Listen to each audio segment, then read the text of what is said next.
think then we're going to see the end of this great resignation? We know all these workers have been shifting, workers have had the power. If we do end up 6 months from now in a recession, would that power shift change? What? No, you're absolutely right. And it's funny when you talk about the upside, the downsides of recessions.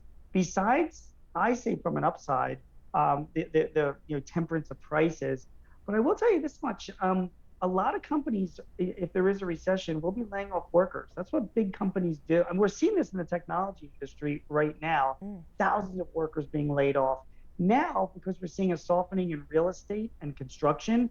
Watch, there's going to start to be a lot of layoffs, not only in those industries, but in the financial services industries that provide mortgages.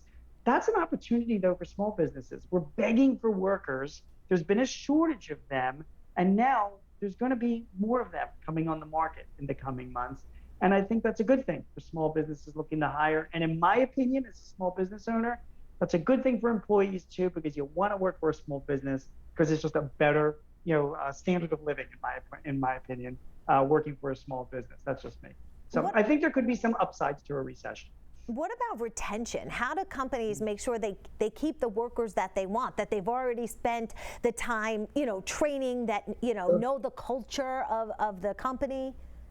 There's two big things that I see my best clients doing to retain their employees. Obviously, they've got to keep parity with compensation, right? So you got to go to the websites like Glassdoor and PayScale and make sure that you are at least in the range of a competitive compensation for your people. You can't ignore that. So that's certainly number one. Not easier said than done. I get that, but you've got to make sure you're in the range. But you know what, Beth, what I've found, I know you must have found this in your job as well. Like, it's all about, the culture of where you work.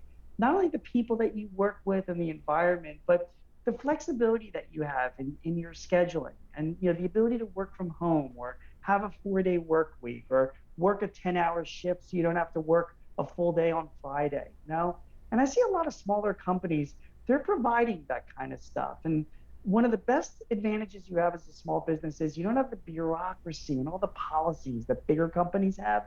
So you can let your employees be that much more flexible.